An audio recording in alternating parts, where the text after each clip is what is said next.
Alright everyone, we have to talk about weaponized appropriation. It's sort of a double-edged thing at this point. Like when you think of memes, for instance, when we think about the propaganda of the alt-left calling memes racist or something, it's obviously disingenuous. Now, Soccer Mom America, which is barely able to turn a computer on for the most part, those people take that claim seriously. But if you know anything about actual, like, internet etiquette and sort of the subcultures that exist there, you know that a meme itself has no real meaning. It can have an original meaning, like originally Pepe, which gets all of the left up in arms when they see it and they basically go crazy. The original meaning was nothing more than to show smugness. Smug Frog, the takeoff of what's-his-name's cartoon there, which was just a frog that happened to be named Pepe. All it does is show smugness. It was just a re-rendering of it. It had no political meaning or anything like that. It got taken and turned into 1,000 different variants within a day. It got taken and turned into 1,000,000 variants by now. And now you have, like, Honkler. You know, the honk, sort of Pepe reimagined as a clown. Now, this thing, again, has multiple meanings. The initial meaning is sort of a satirical nihilism. That is the idea that the world is going to hell, fucking laugh, make jokes at others' expense, enjoy the schadenfreude a little bit, and just sort of go with the flow. That's the original intent. Now, some of it is like, you know, more racist cartoon, and then some of it, I'm sure, will get co-opted by the left. And so you have this continuous cycle of appropriation of the power of that meme. It can stay more or less focused. Some memes are destroyed because of the fact that they become more defined as opposed to being more malleable. When it's got greater use, it can stay there longer. It's literally like a virus. It literally evolves. We've got to think about it in terms of the same sort of things that drive biology. Culture does the same thing. Language does the same thing. People's language over the last 10 years in response just to tech censorship has evolved. Like, words have been used as a creole, a stand-in for other words in order to escape especially bot-based censorship. Now, a link in the description. There's a chng.org petition. I'm not officially going to endorse or oppose this. I'm not going to bother with weighing in on that. But I am going to talk about it. It's an attempt by, I guess, one anonymous user on 4chan to get the people on the politically incorrect page to change the rainbow flag and make it, like, declare it a hate symbol, declare it because of the rainbow color of the Honkler frog clown sort of hair. And what I'm seeing here is this is another point in its evolution. It's satirical. And I think that the underlying goal is to mock the fact that the far left, like the PC crowd, the social justice warriors, they continuously try to define everything as racist. And so I guess the idea is, especially if it appears on 4chan, and so the idea is that it becomes basically a weaponization of the site's own so-called embedded extremism, according again to like Right Wing Watch or HuffPost or something, because they can take up anything as a banner of hate, so-called. They can literally take things that are near and dear to the left and make them hateful. Like things that would normally be innocuous, like, like the rainbow flag. The rainbow flag typically stands for like gay pride and stuff like that. But if you take it and you try to use it on the site as this is a stand-in for being a neo-Nazi or something, like, fuck the swastika, it's rainbow time now or something like that, you can actually make people think that that's real. And if you take it and then you export it elsewhere, this is the way the internet works, this is the way Memetic works. If you take it and export it elsewhere and deliberately try to antagonize and bait people, sometimes it'll work, because a lot of people don't know anything about fact-checking, and basically they just take everything they see seriously. And so when you say, oh my god, Nazis have started to use the rainbow flag, it's terrible, it's like Armageddon or something. Yeah, some people take that claim seriously. And so, see, like, I'm analyzing it from sort of a detached perspective. It's like, I just find it amusing for the most part. I think it'd be hilarious if they did this.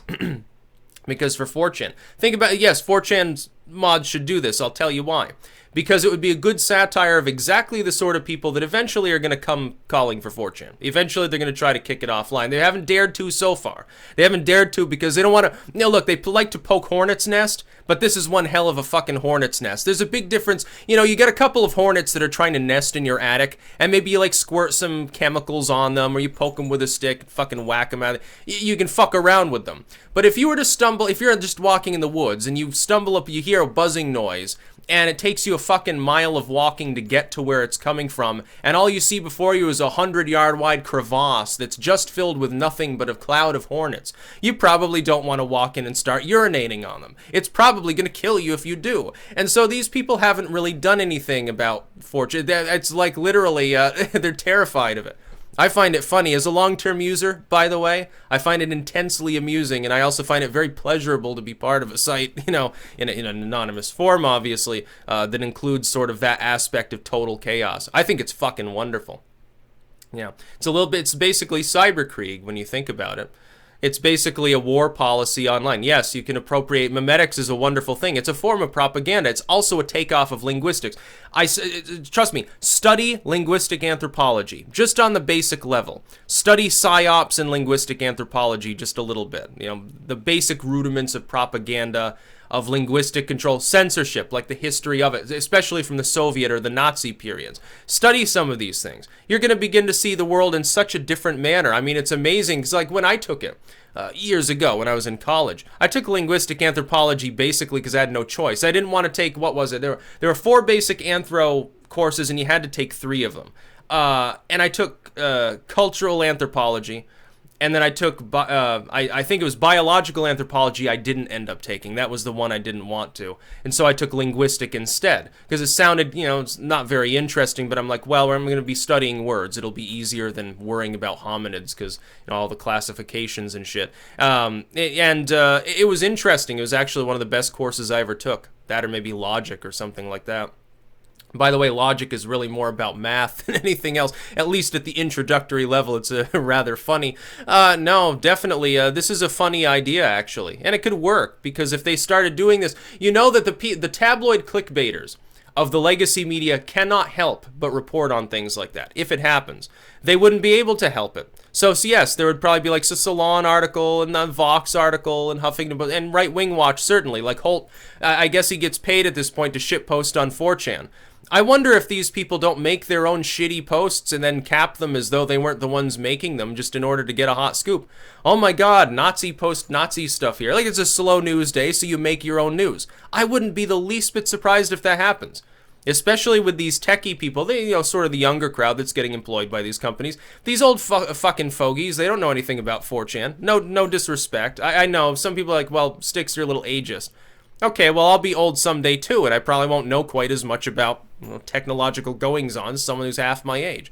It's just the fucking way that it works, and I'm not disrespecting any individual. Like, the other day I made a reference to Gen X, and I'm like, you know, boring Gen X parents, Gen Z will rebel, and this is, you know, what'll happen. I'm not saying any particular Gen Xer is boring or outdated or anything. I'm just saying as a whole, Gen X was known, that was sort of the wild child generation, and a lot of them really settled down and became yuppies.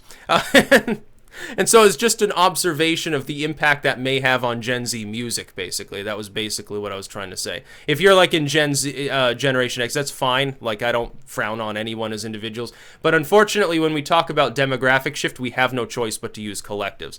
It's a terrible thing. But yeah, the idea of making the rainbow flag basically an official hate symbol on 4chan would be pretty funny. You know, and the progressives, they are filled with hate, so that's sort of an offshoot symbol of progressivism. Even though it's really more about like gay rights and stuff, it also gets used as a general symbol for progressivism, like the rainbow stuff, like you would think of like the autism spectrum, stuff like that, within mental health. And it's going to be a good thing, definitely. Like, I support gay rights, but it's satire. Satire is supposed to be objectionable. It's funny specifically because it transgresses. If it doesn't transgress a taboo, it's never going to fucking be funny. That's about all. Peace out.